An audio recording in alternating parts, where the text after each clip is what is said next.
नमस्कार मित्रांनो, मी स्वाती तोरसेकर एशा पृथ्वीमध्ये तुमचं स्वागत करते. परवाच्या एका व्हिडिओमध्ये मी उल्लेख केलेला होता की स्टारलिंकला भारतामध्ये ऑपरेट करण्यासाठी केंद्र सरकारने परवानगी नाकारलेली आहे आणि त्याच्यासाठी राष्ट्रीय सुरक्षेचा हवाला देण्यात आलेला आहे. याचाच अर्थ असा की स्टारलिंकला जर का अशा पद्धतीचा ऍक्सेस मिळाला तर राष्ट्रासमोर सुरक्षेचा प्रश्न हा गंभीर होऊ शकतो. अशा अनुमानापर्यंत केंद्र सरकार आलेलं आहे.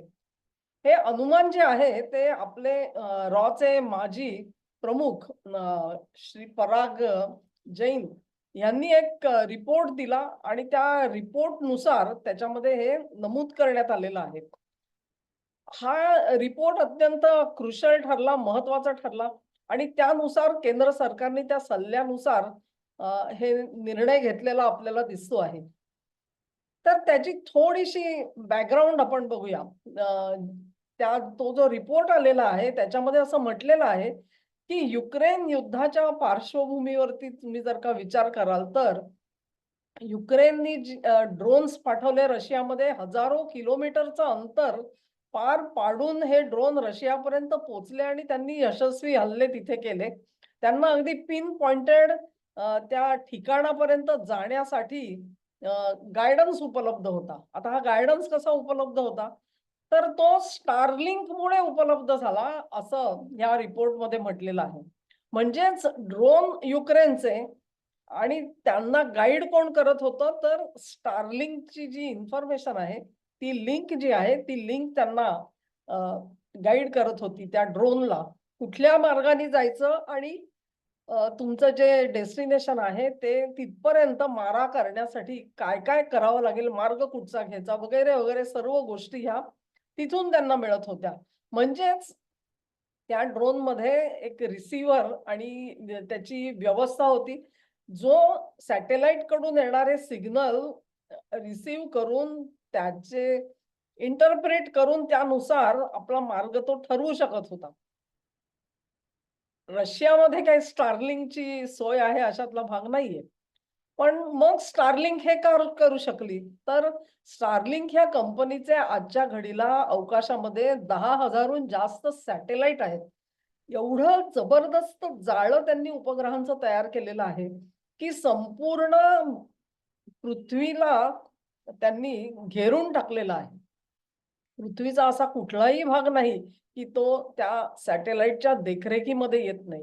म्हणजेच आज जर का कोणी तुमच्या ड्रोनची क्षमता असेल, तर हजारो किलोमीटर अंतर पार पाडून असा एखादा ड्रोन भारतामध्ये सुद्धा येऊ शकतो. आणि तो भारतामध्ये यशस्वी हल्ला सुद्धा करू शकतो. त्याच्यासाठी Starlinkला भारतात ऑपरेट करण्याची परवानगी असण्याची गरज नाहीये. ही पहिली गोष्ट लक्षात ठेवा.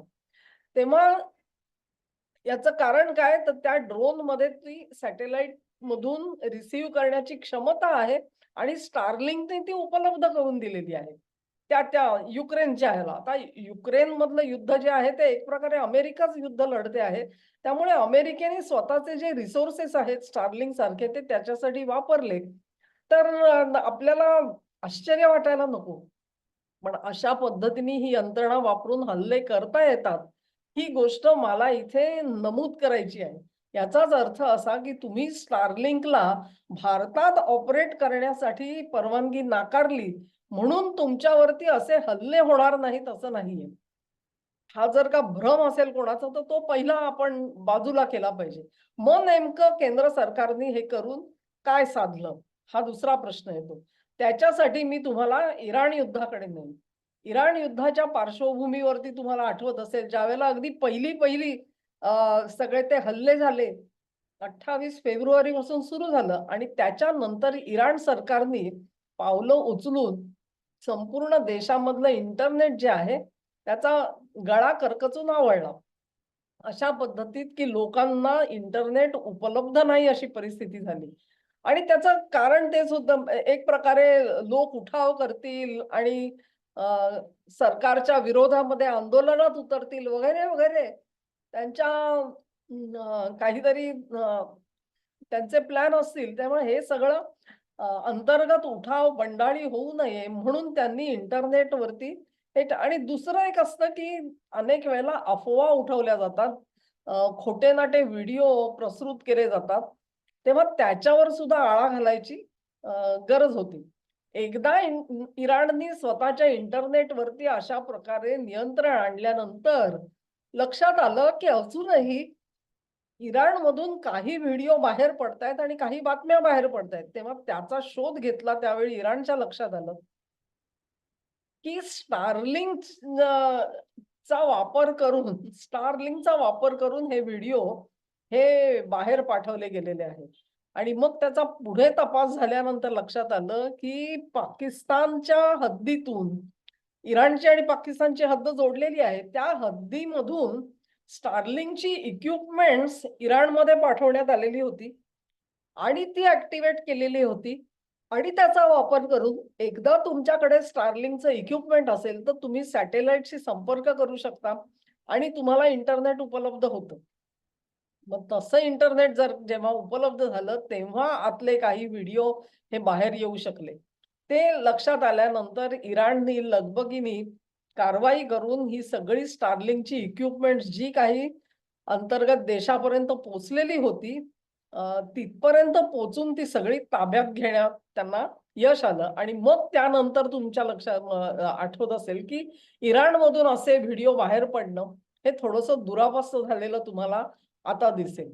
तेव्हा Starlinkची ती इक्विपमेंट्स इराणमध्ये होती तोपर्यंत आतमध्ये जे कोणी बंडाळी करणारे लोक होते, त्यांच्या हातामध्ये बाहेरच्या देशाशी संपर्क ठेवणं हे शक्य झालं होतं. त्याच्यासाठी त्यांच्याकडे एक हत्यार उपलब्ध होतं. आपण जेव्हा म्हणतो, की केंद्र सरकारने Starlinkवर बंदी घातलेली आहे, त्याचा अर्थ असा, की अशी इक्विपमेंट्स भारतामध्ये Starlinkला ठेवता येणार नाही. आणि अशी इक्विपमेंट जो कोणी ठेवेल त्याच्यावर अर्थातच सरकार राष्ट्रीय सुरक्षेच्या दृष्टिकोनामधून कारवाई करू शकेल. ही परवानगी नाकारलेली आहे. ती इक्विपमेंट्स ठेवण्यासाठी नाकारलेली आहे लक्षात घ्या. कारण अशी इक्विपमेंट्स आजच्या घडीला देशामध्ये भरपूर असू शकतात. सरेप्टिशियसली आलेली असू शकतात, छुप्या रीतीने इथपर्यंत पोहोचलेली असू शकतात. आणि ही हवेतली गोष्ट नाहीये. या अगोदर आपल्या ईशान्येकडच्या राज्यांमध्ये अशी इक्विपमेंट्स मिळालेली आहेत सुरक्षा व्यवस्थांना, ज्यांचा गैरवापर केला जात होता. कारण इंटरनेटची जी व्यवस्था आहे देशामधली, त्याच्यावरती नियंत्रणं तर आहेत. आता ती नियंत्रणं तोडून जर का तुम्ही डायरेक्टली Starlinkचे इक्विपमेंट वापरून इंटरनेट वापरलं, तर त्याच्यावरती ती नियंत्रणं लागू होत नाहीत. म्हणजे एक गृहीत धरा, की भारत सरकारने अमुक एक वेबसाईट जी आहे, तिच्यावरती बंदी घातलेली असेल. पण तुम्ही Starlinkचं असं डायरेक्ट सॅटेलाईटपर्यंत कम्युनिकेशन असलेलं इक्विपमेंट तुमच्याकडे असेल, तर ती बंदी कामाची नाही. कारण ती देशाच्या इंटरनेट जाळ्यामधून जात नसते आणि म्हणून ही जी इक्विपमेंट्स आहेत, ही डेंजरस का आहेत? तर ती तुमच्या सुरक्षा यंत्रणांच्या कह्यामध्ये, त्याच्या कक्षेमध्ये येऊ शकत नाहीत आणि म्हणून ती Starlinkला अनुज्ञा जी दिली गेलेली नाहीये, ती त्या इक्विपमेंटसाठी मणिपूर असेल किंवा अन्य ठिकाणी इक्विपमेंट पकडली गेली. त्याचे आता रीतसर केसेस चालू आहेत. पण अशी इक्विपमेंट जी आहे ती केवळ मणिपूर पुरती मर्यादित कदाचित नसतील. देशाच्या विविध भागामध्ये अशी इक्विपमेंट्स ऑलरेडी पोहोचलेली असू शकतात. अंतर्गत सुरक्षेच्या दृष्टिकोनातून केंद्र सरकार जी पावलं उचलतंय, त्याच्यामध्ये अशी इक्विपमेंट्स आज पकडायची झाली, तर सरकारच्या हातामध्ये जरूर आहे. म्हणजे पण एक समजा इक्विपमेंट माझ्या घरात झालं आणि त्याचा वापर केला गेलेला नसेल, तर मग मी दोषी ठरू शकत नाही त्याच्यासाठी. पण आता बंदी घातल्यामुळे इक्विपमेंट घरात ठेवणं ही सुद्धा जोखीम बनलेली आहे. आणि असे लोक जे कोणी असतील त्यांना ते सावध ऑलरेडी झालेले असणार. हा त्याचा सुरक्षेच्या दृष्टिकोनातला एक भाग आहे. आता अर्थात असं म्हणतात, की टेक्नॉलॉजिकली तुम्ही बघाल तर तुमचे जे मोबाईल्स आहेत त्याच्यावर सुद्धा Starlinkनी आता एक ॲप दिलेला आहे आणि मोबाईलमधून तुम्ही डायरेक्टली ते ॲप वापरून वगैरे काही करू शकता. त्याच्याबद्दल मी जास्त माहिती आजच्या घडीला आत्ता तरी मिळवलेली नाहीये. पण असेही मार्ग उपलब्ध आहेत म्हणून थोडंसं वाचनामध्ये जरूर आलेलं आहे.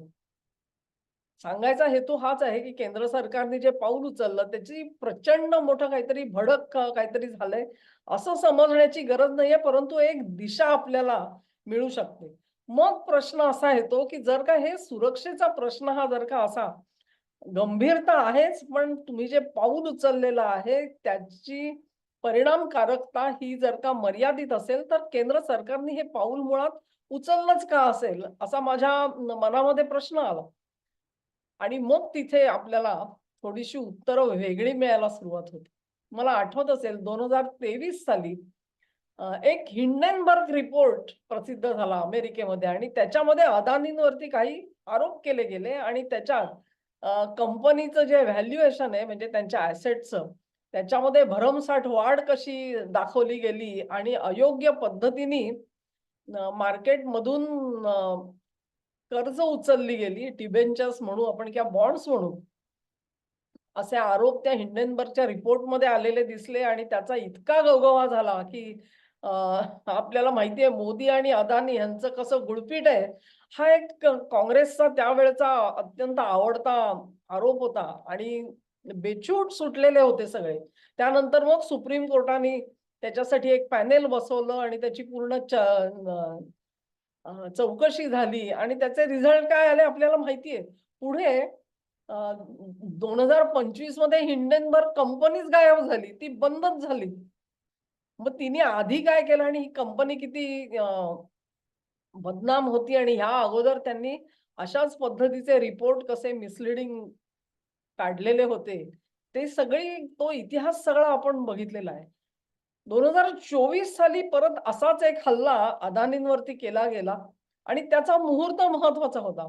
त्यावेळेला अदानींनी अमेरिकेचं जे स्टॉक मार्केट आहे त्याच्यामध्ये काही बॉन्ड्स इश्यू करण्याचा प्रयत्न केलेला होता. अमेरिकेच्या मार्केटमध्ये बॉन्ड्स टाकायचे, तर तुम्हाला आधी एक अमेरिकेमध्ये कंपनी असावी लागते तुमची आणि त्या कंपनीतर्फे तुम्ही ते बॉन्ड घेऊन मग त्याची जी गुंतवणूक आहे ती तुम्ही करू शकता. अशी ती व्यवस्था असते.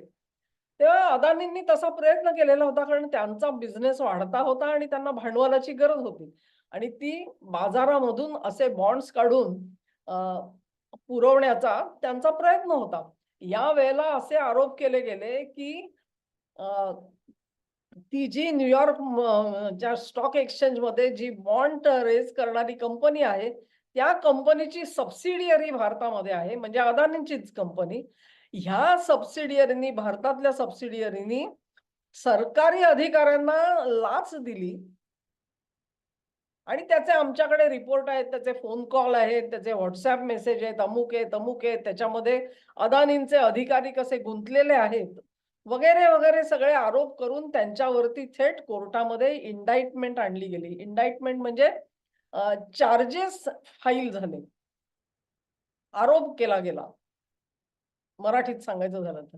आता हे जे कुठली राज्य होती ना, ती नॉन बीजेपी होती. म्हणजे भाजपचं सरकार नव्हतं तिकडे तुम्हाला आठवत असेल आणि अशा राज्यांमध्ये लाच दिली गेली, असे आरोप अदानींच्या वरती ठेवले गेले आणि मग त्या बॉन्ड्स इश्यूमध्ये त्यांना अ, अतिशय मोठ्या संकटांना सामोरं जावं लागलेलं होतं. पहिला जो 23 सालचा हल्ला झाला त्याच्यामध्ये त्यांची नेट वर्थ जी आहे ती तिच्यात प्रचंड मोठी कपात झाल्याचं तुम्हाला आठवत असेल. दुसऱ्या रिपोर्टमध्ये त्यांना बॉन्ड्स मार्केटमधून घेता आले नाहीत. म्हणजे त्यांना भांडवल मिळू शकलं नाही. आता म्हणजे मला वाटतं एक 2-3 आठवड्यापूर्वी असेल पण अमेरिकेने ते मॅटर सेटल केलेलं दिसतं आणि अदानींनी काहीतरी त्याच्यासाठी भरपाई भरायची, अमेरिकेमध्ये मोठी गुंतवणूक करायची वगैरे अशी आश्वासनं देऊन ते कोर्टाचं मॅटर आता सेटल केलेलं आहे. त्याच्यामुळे त्या प्रकरणावरती कायदेशीररित्या पडदा पडलेला आहे असं आपण म्हणू शकतो. पण अदानींचे जे काही इथे अदानींची बाजू घेण्याचीही काही आवश्यकता मला वाटत नाही.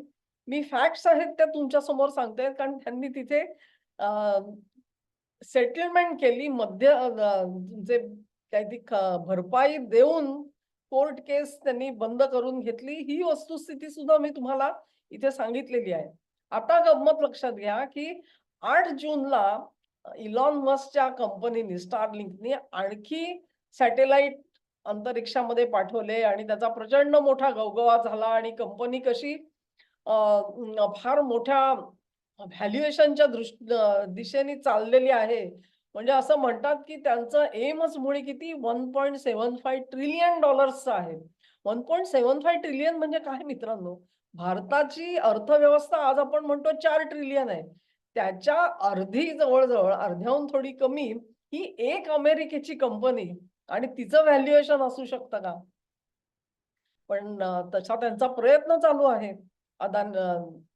इलॉन मस्कचा. त्या दृष्टिकोनामधून त्यांनी आज 12 जून, मी 12 जूनला आता संध्याकाळी हा व्हिडिओ करते आहे. आणखी थोड्या वेळात तिकडचे एक्सचेंजेस उघडतील. तिथे तो इश्यू येणार आहे असं म्हणतात. त्यांचा आय-पी-ओ येणार आहे.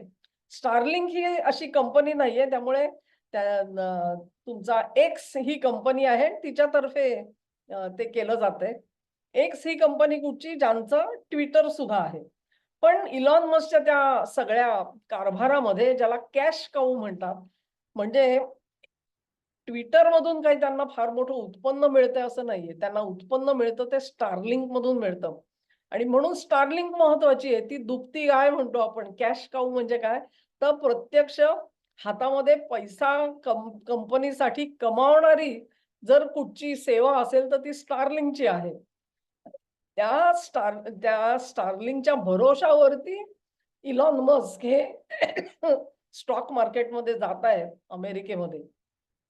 आणि असं म्हणतात, की आतापर्यंत जवळ-जवळ 70 बिलियनची जी गुंतवणूक आहे, म्हणजे अर्ज हे रिटेलर्सनी केलेले आहेत.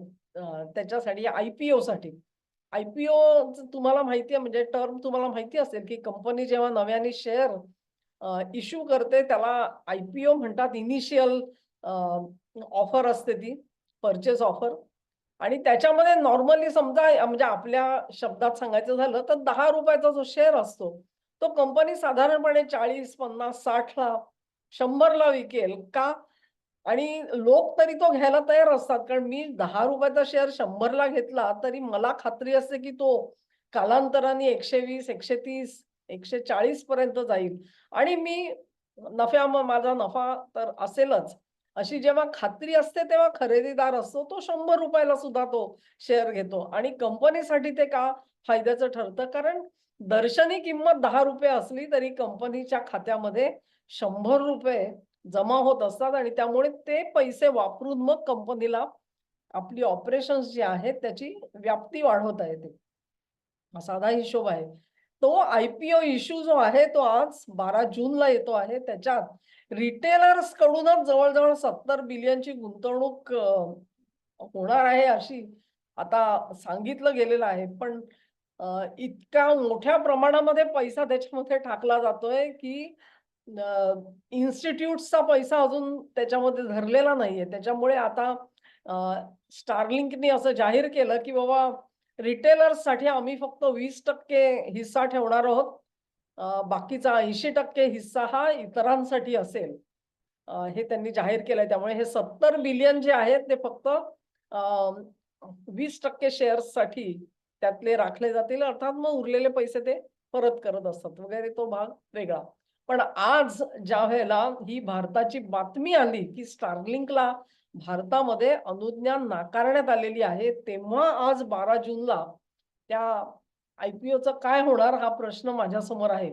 कारण मी म्हटलं त्याप्रमाणे भारत हा एवढा मोठा देश आहे आणि इथे इंटरनेट युजर्स इतके आहेत, की 90 कोटी युजर्स हे माझी सेवा वापरतात हे सांगणं हे कंपनीसाठी मोठं गर्वाची गोष्ट असते. आणि दुभती गाय जी Starlink ही दुभती गाय आहे Xची, तिला भारताचा ॲक्सेस नाकारला गेलेला आहे. ही गोष्ट लक्षात ठेवा. तेव्हा आज 12 जूनला त्या इश्यूचं काय होतं ते आपल्याला लवकरच कळेल. त्याच्या अगोदर मी हा व्हिडिओ मुद्दाम करते आहे. साधारणपणे मी बघितलं की YouTubeवरती हा विषय कोणी हँडल केला नाहीये, की Starlink आणि त्याचा आय-पी-ओशी रिलेटेड ही बंदी आहे का? हा प्रश्न माझ्या मनामध्ये आहे. आणि जर का तसं त्याचा इफेक्ट काय होतो तो आपण बघू अर्थातच. पण कुठे ना कुठेतरी अदानींवरती जो काही प्रमाणामध्ये जो अन्याय घडवला गेला हिंडेनबर्गच्या रूपाने म्हणा किंवा ही इंडाइटमेंटची केस सुद्धा जी आहे ती अखेर त्यांनी कटकट नको आणि मॅटर लवकरात लवकर निकालात काढावी अशा हेतूनी सुद्धा सेटलमेंट केला. अनेक गोष्टी खुद्द ट्रम्प यांच्यावरती जे स्त्रिया बलात्काराचे वगैरे आरोप करतात, त्याच्यात सुद्धा ते पर्सनल सेटलमेंट करून टाकतात. कारण कोर्टामध्ये मग ते सगळं करणार आणि कोर्ट सांगणार त्या सगळ्यापेक्षा ठीक आहे बाबा मी भरपाई देतो आणि तू ह्याच्यामध्ये तोंड उघडू नकोस अशी जी एक तिथली पद्धत आहे अमेरिकेची ती त्यांनी वापरली आहे अदानींनी आणि मॅटर सॉल्व्ह केलेलं दिसतंय आपल्याला. पण म्हणून काही अमेरिकेने जे आरोप केले ते सगळे खरे असतीलच ह्याच्यामध्ये मला तथ्य नाही. जरी काही त्यांच्या खालच्या अधिकाऱ्यांनी असे पैसे दिले असतील, तरी ते काँग्रेसी राज्यामध्ये दिले गेलेले होते. ह्याच्यावर कोणीच बोलायला तयार नाही. आणि अमेरिकेला त्याचं सोयरसुद्धा नाही. कारण त्यांना अडाणींना अडवायचं होतं. कारण अडाणी संपूर्ण जगभरामध्ये जे पोर्ट्सचं जाळं निर्माण करतायत, that is a big challenge to their super power status. इतके मोठे अदानी आज होऊन गेलेले आहेत. असो, तो एक वेगळा भाग आहे. पण इलॉन मस्कला कुठे ना कुठेतरी आणि इलॉन मस्क म्हणजेच सी-आय-ए हे समीकरण विसरू नका. कारण स्टारलिंक हे दाखवायचं कमर्शियल व्हेंचर जरूर असेल. पण अमेरिकेच्या राष्ट्रीय सुरक्षेच्या दृष्टिकोनातून त्याचा वापर अमेरिकेच्या सुरक्षा यंत्रणा करत नाहीत, असं कोणी म्हणू शकेल का? तर तसं कोणी म्हणू शकणार नाहीये मित्रांनो. तेव्हा आजच्या घडीला Starlinkला अनुज्ञा नाकारण्याची ही बॅकग्राऊंड जी आहे ती तुम्हाला सांगितली. एक तो व्हॅन पकडला गेला, त्याच्यात थळथळाट चालू आहे. आता Starlink इक्विपमेंट असणारे किती लोक आत असतील आणि त्यांनी वापर केलेला जर का मिळाला सरकारला आणि तो गैरवापर असेल, तर त्यांचं काय होईल? असे किती व्हॅन सरकारच्या हातात लागणार आहेत त्याचा विचार करा. इलॉन मस्कचा विचार करा आणि त्याच्या आय-पी-ओचा विचार करा. तेव्हा तो अदानींचा इतिहास हा विसरता येत नाही, या सगळ्या बॅकग्राऊंडमुळे. हा व्हिडिओ तुम्हाला आवडला असेल अशी आशा करते. तुम्हाला आवडला असेल, तर ही लिंक शेअर करा, व्हिडिओला लाईक करा, चॅनेलला सबस्क्राईब करा आणि सहकार्य असंच चालू ठेवा. नमस्कार.